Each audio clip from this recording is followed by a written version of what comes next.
Hello everyone, কেমন আছেন সবাই? আজকে কিন্তু আমরা আউটডোরে চলে এসেছি।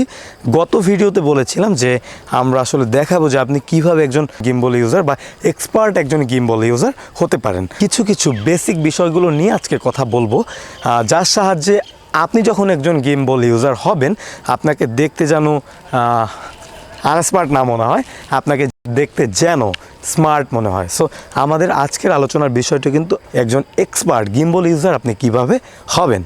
তাহলে চলুন শুরু করি। ফ্রেন্ড, যখন আপনি গিম্বল চালানো স্টার্ট করবেন বা আপনি গিম্বল ইউজ করা শুরু করবেন, আপনার সর্বপ্রথম যে বিষয়টি ফলো রাখতে হবে সেটি হলো আপনি কিভাবে গিম্বলটা ধরছেন।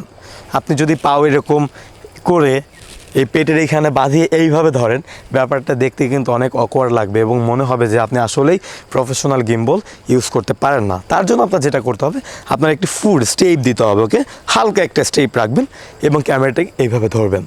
দেখেন কত স্মার্ট লাগছে।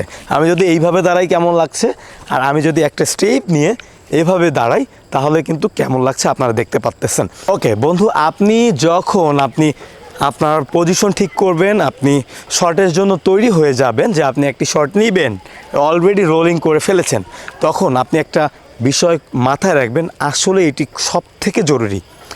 যখন আপনি শটটি নেবেন 5 সেকেন্ড হতে পারে, 10 সেকেন্ড হতে পারে, তখন শট নেওয়ার সময় আপনি নিঃশ্বাসটি বন্ধ রাখবেন। এটি খুবই গুরুত্বপূর্ণ। দেখেন আমি শটটি নিচ্ছি,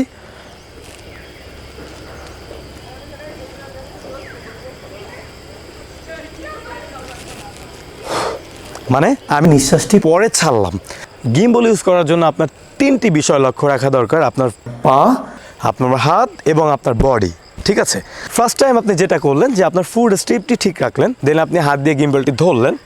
ধরার পরে অনেক বেশি জরুরি সেটা হলো আপনার হাত থেকে হাত আপ ডাউন করা বা রোলিং করা বা প্যানিং করা থেকে হাত দিয়ে আপনার বডিটা আপনি মুভ করেন। কেমন? ধরেন আপনি প্যান শট নেবেন, আপনি একটু এইভাবে পা রাখবেন, এইভাবে, মানে আপনার বডিটা আসবে, আপনার হাত কিন্তু নড়বে না, মানে হাত দিয়ে এইভাবে আপনি করবেন না। ঠিক আছে, আপনার বডিটা ফার্স্ট টাইম বডিটা এইখানে, দেন বডিটা ঘুরে এই পাশে যাবে, দেন বডিটা ঘুরে এই পাশে যাবে। এই প্যানিং শটটি কিন্তু আপনি করতে পারবেন। আমরা সাধারণত বিভিন্ন সময় টিল্ট আপ এবং টিল্ট ডাউন শটটি কিন্তু এইভাবে শটগুলো নিয়ে থাকি, তাই না? আপনি যদি এইভাবে শট নেন, স্মার্ট যদি না হন, সেই ক্ষেত্রে কিন্তু আপনার ওই আবার সে কী ভাব চলে আসবে। বাট আপনার যেটা করতে হবে, হাতটা আপ আছে, দেন আপনি বসে পড়েন, মানে আপনার বডিটা কন্ট্রোল হবে। এবার আমরা কথা বলবো 360 ডিগ্রি যে রোল শটটি রয়েছে সেটা আপনি কিভাবে নেবেন। আপনি পায়ের স্টেপ ঠিক রাখবেন, দেন হলো আপনি এইভাবে যাবেন। আমার হাতটা কিন্তু সামনে আকপিস করেনি, আমার বডিটা সামনে গিয়েছে এবং পিছনে এসেছে। তো আপনি কিন্তু এইভাবে শটটা আপনার নিতে হবে। এই গিম্বল চালানোটি আসলে অনেক বেশি কষ্টের কিছু না, অনেক সহজ। বাট স্মার্টলি আপনার জিনিসটা হ্যান্ডেল করতে হবে, যে না একজন অডিয়েন্স দেখতেছে আপনি কিভাবে গিম্বলটা ইউজ করছেন, তখন যেন মনে হয় যে না এই ভাইয়াটা খুব স্মার্টলি গিম্বলটা চালাচ্ছে বা খুব এক্সপার্ট একজন সিনেমাটোগ্রাফার। এই ব্যাপারটাও কিন্তু আপনার লক্ষ্য রাখতে হবে, না হলে কিন্তু আপনি ভালো গিম্বল ইউজার বা ভালো সিনেমাটোগ্রাফার হতে পারবেন না। ধরেন আপনি একটি বড় মিউজিক ভিডিও বা গ্রুপ ডান্সে শ্যুট করতেছেন, সেই সময় আপনার রোলিং করতে হবে। ঠিক আছে, এখন আপনি যদি এইভাবে রোলিং করেন, দেখতে আসলে যতটুকু ভালো লাগবে তার থেকে যদি আপনি ধরেছেন ফুড স্টেপ ঠিক রাখবেন, বডিটা স্মুথ থাকবে, বাট আপনার হাতটি লক থাকবে, এটি আপনি মাথায় রাখবেন। আপনি কি করবেন, এই দেখেন আমার পাটা ঘুরে গিয়েছে, দেন আমি আবার ঘুরে এসেছি, মানে আমার বডি স্মুথ রয়েছে বাট আপনার হাতটি লক। ঠিক আছে, এইভাবে নিলে দেখবেন আপনার কোনো সময় আপনার ক্যামেরাটি কাঁপবে না বা কোনোভাবেই আপনার জার বা শেকি ভাবটি থাকবে না।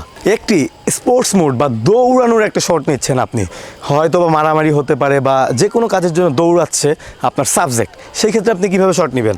আপনি এক হাত দিয়েও চাইলে শট নিতে পারবেন, তবে এক হাত নিলে বেশি এরকম জার করে, হ্যাঁ, বাট আপনি 2 হাত দিয়ে ধরে আপনি জাস্ট দৌড় দেন। তাহলে এই হলো আমরা কিভাবে একজন এক্সপার্ট গিম্বল ইউজার হতে পারবো, বা আপনি চাইলে এইভাবে একটু নিজেকে নিজে ঝালাই করে নিতে পারেন, যে না আমি একটু আমার ফুড এক্সপ্রেশন, ফুড স্টেপ, আমার বডি মুভমেন্টস এগুলো চেঞ্জ করে রাখি, তাহলে দেখতে হয়তো বা আমাকে অন্য একজনের থেকেও বেশি ভালো লাগবে।